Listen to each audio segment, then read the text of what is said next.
So first thing I want to ask you, if you had to pick one thing that makes a hit record, what would that be? Song.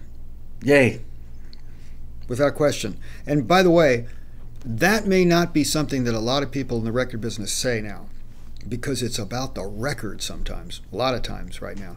The songs can be a bit more derivative. They're certainly, similar one from another. Even the topics of the songs can be similar one from another. So I think that they really concentrate on the record, the sounds of the record, how interesting is it, what components are really going to attract people to the record.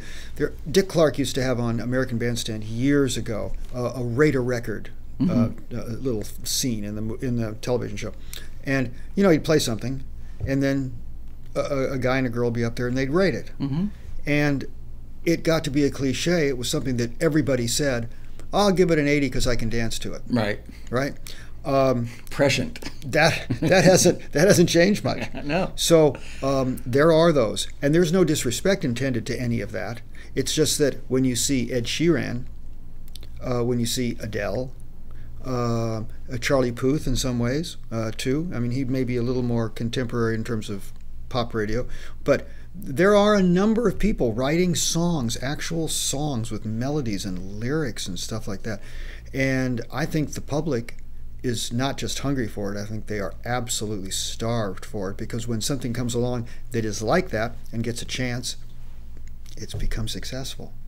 So the song to me is always important. That's the key to the universe at the beginning.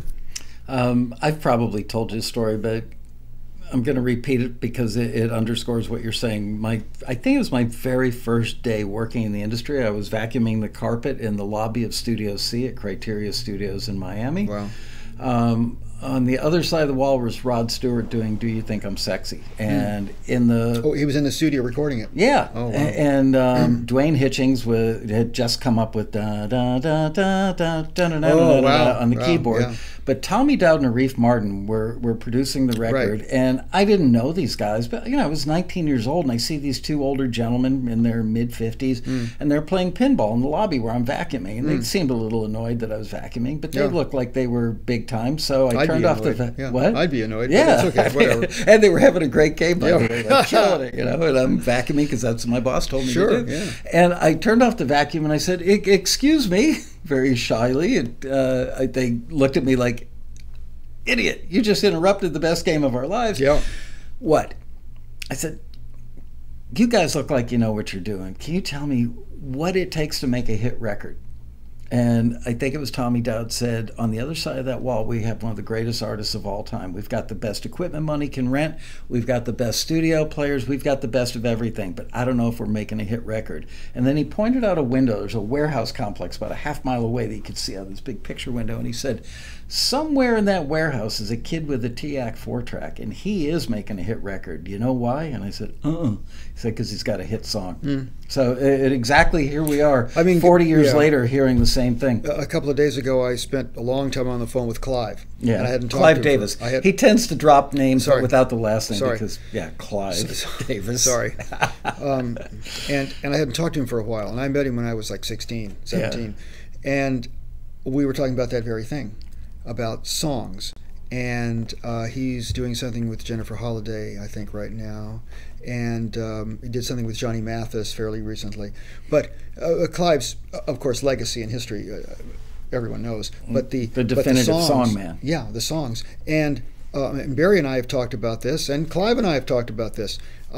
I said, you're not a musician, you're not a singer, you're not a songwriter, but I said you can sit there and be the ultimate audience. You somehow have this ability to feel the song. And even if the song on demos, it doesn't mean that, if you heard Mandy, for instance, the first Barry Manilow hit, if you heard the demo of Mandy, first of all, it was called Brandy, and it was up-tempo. Wow. So, but he thought the song was a hit. Now, I don't know, I guess obviously there have been people like that, but they're not a lot. And he is probably, I think, the most significant of them all, because he's picked it over decades, right? Even the other great song guys from our industry, Not like him. Would say that Clive is he's the guy. Yeah. So, you know, to him, it's a song, right? I mean, yeah, Whitney's a great artist. Barry's a great artist. And Barry wrote a lot of his songs, too. I mean, you know, let's not forget that. So he's written, you know, Copa and Even Now and Could It Be Magic? I mean, you know, big, giant songs. So that was a slightly different dynamic. Whitney didn't write. But, you know, Clive is just great at this. And so it's song-based. And there might be some that would disagree. But I believe if you're going to be successful, if you're going to have a more permanent career and a more permanent hit, the song is everything.